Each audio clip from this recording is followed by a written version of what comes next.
के रूप में। कल आप पढ़े थे पीएनपी ट्रांजिस्टर प्रवर्धक के रूप में। प्रवर्धक मीन्स होता है बढ़ाने वाला। प्रवर्धक एक ऐसी युक्ति है जो निम्न प्रत्यावर्ती सिग्नल को उच्च प्रत्यावर्ती सिग्नल में बदलने का काम करती है।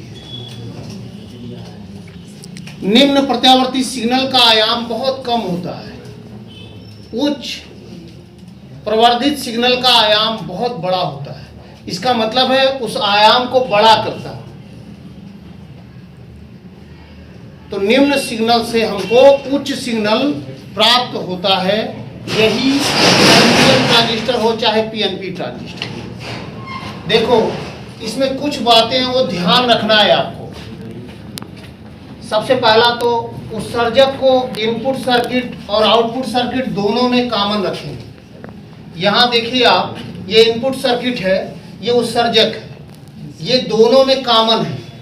ये जो है इसमें भी है इसमें भी है, इसीलिए बोले ये कॉमन रखेंगे। दूसरा हमने बोला कि इनपुट सर्किट में आधार को उत्सर्जक के सापेक्ष अग्र अभिनत में जोड़ेंगे। दूसरा चीज याद रखना, मतलब ये वाला जो होगा वो अग्र अभिनत में होगा। ये जो एनपीएन है तो ये देखो यहाँ से ये कॉमन एमीटर हो गया और एनपीएन का मतलब हो गया ये एमीटर बेस कलेक्टर। ठीक है, तो ये एनपीएन। ठीक, हमने ये लिखा हुआ दूसरे पॉइंट में कि आधार को उत्सर्जक के सापेक्ष अग्र अभिनत में। ये देखो ये पी है, अग्र अभिनत तभी होगा जब पी जो है पी क्षेत्र प्लस टर्मिनल से जुड़े और एन क्षेत्र नेगेटिव टर्मिनल से जुड़े, इसलिए ये क्या हो गया अग्र अभिनत। ठीक है, ये अग्र अभिनत हो गया। और ये जो है पश्च अभिनत। पश्च अभिनत कैसे हुआ आप देख लो कि ये पीएन दिख रहा है तो ये ऋण इससे जुड़ा है, एन सिरा जो है वो धन से जुड़ा है, इसलिए वो पश्च अभिनत हो गया आउटपुट सर्किट। इसीलिए तीसरा पॉइंट हमने लिखा है कि आउटपुट सर्किट में संग्राहक को उत्सर्जक के सापेक्ष पश्च अभिनत में जोड़ेंगे। ये पश्च अभिनत हो गया। इसके बाद जिस निम्न प्रत्यावर्ती सिग्नल को प्रवर्धित करना है उसे इनपुट सर्किट में आधार व उत्सर्जक के बीच में जोड़ते हैं। यहाँ देखिए आप, ये निम्न प्रत्यावर्ती सिग्नल है, इसको हम लोग इनपुट सर्किट में रखे हैं, अर्थात बेस और एमीटर के बीच में। ठीक है, फिर देखिए एक लोड प्रतिरोध लगाया आपने, जहाँ पर जिस पर आपको जो है वोल्टेज प्राप्त होगा, इसी पर वोल्टेज प्राप्त होता है। तो लोड प्रतिरोध RL को आउटपुट सर्किट में उत्सर्जक और संग्राहक के बीच में जोड़ेंगे, जिससे निर्गत प्रवर्धित प्रत्यावर्ती सिग्नल प्राप्त होता है। ठीक है, अब यहाँ देखिए ये निवेशी निम्न प्रत्यावर्ती सिग्नल है। तो निवेशी निम्न प्रत्यावर्ती सिग्नल प्रवर्धक क्या करता है, उसको उच्च प्रवर्धित प्रत्यावर्ती सिग्नल में बदलता है। और लेकिन आप देख रहे हो ये धनात्मक है तो इससे हमको ऋणात्मक मिल रहा है, ऋणात्मक है तो हमको धनात्मक मिल रहा है। ठीक है, तो इसका ये डायग्राम हो गया। अब कैसे मिलता है उसको देखेंगे। ठीक है,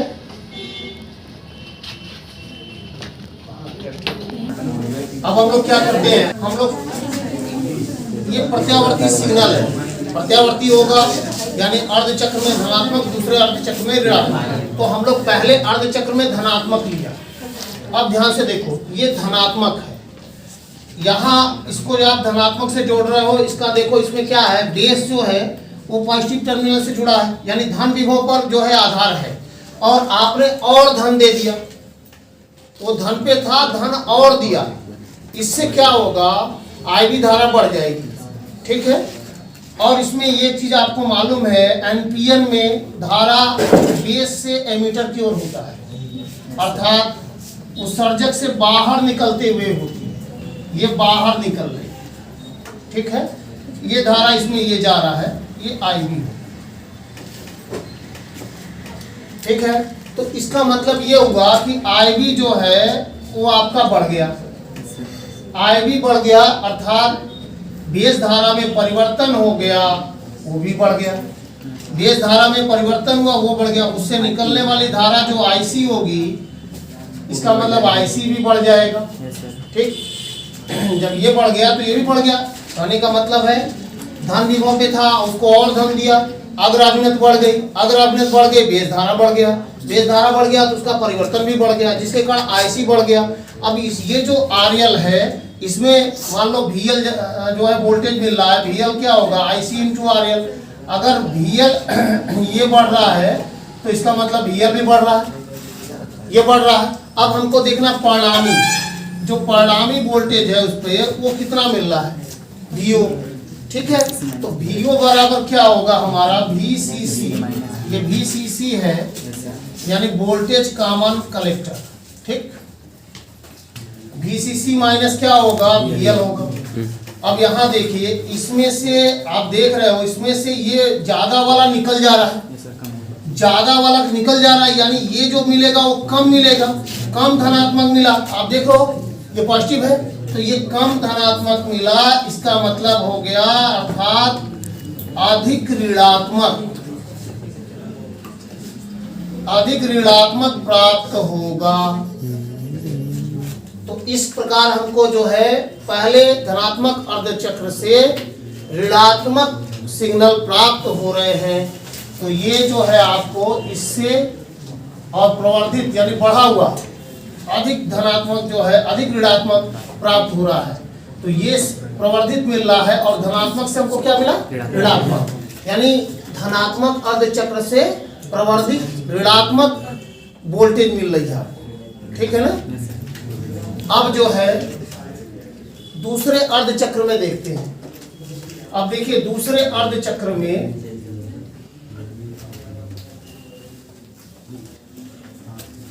दूसरे अर्धचक्र में क्या होगा, ये ऋणात्मक है।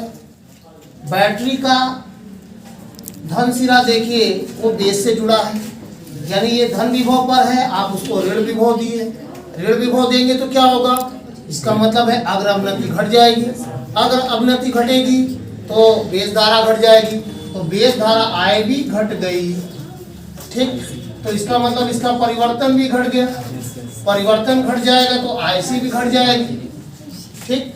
इसके कारण क्या होगा, इसके सिरों पर जो VL है IC इंटू RL ये जो है वो भी घट गया, ये भी कम हो गया।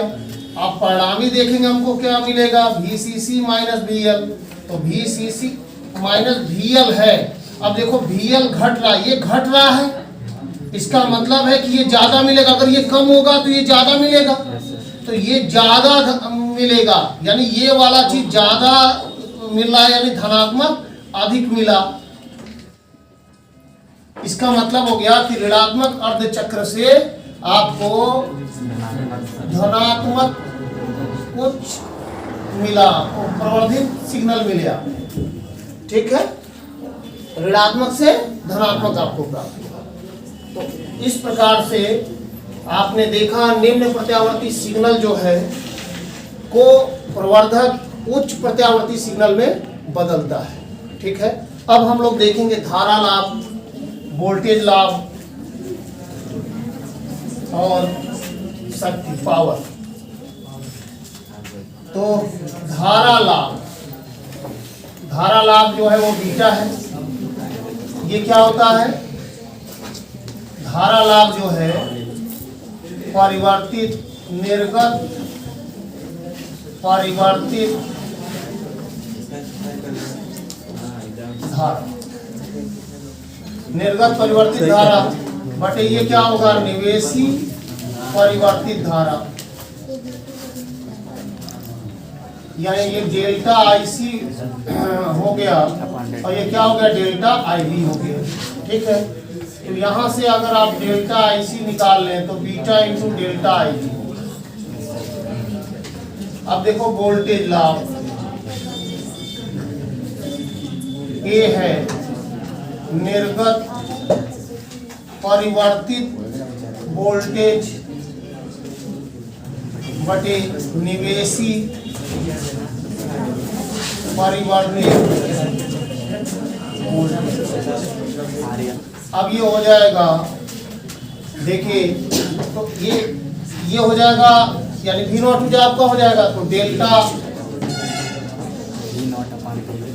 IC इंटू RO हो गया और V बराबर IR हो गया, अब ये हो जाएगा निवेशी परिवर्तित वोल्टेज, तो delta I B into R, input की जो इनपुट का प्रतिरोध ये हो गया।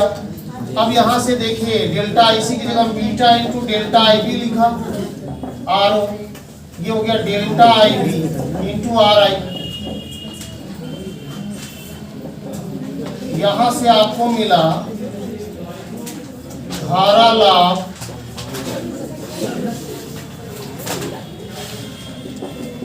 गुणे प्रतिरोध लाभ, ये मिल गया। अब हम लोग पावर देखेंगे,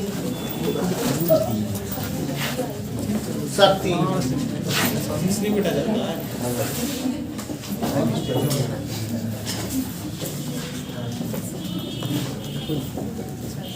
धारा लाभ गुणे वोल्टेज लाभ, डेल्टा IC अपन डेल्टा IB, डेल्टा IC अपन डेल्टा नहीं, इसको बीटा दर्शाते हैं, बीटा। अब ये निकला हुआ है तो ये जो होगा वो beta R O by R E, तो ये बीटा स्क्वायर प्रतिरोध का, ठीक है, ये पावर हो गया।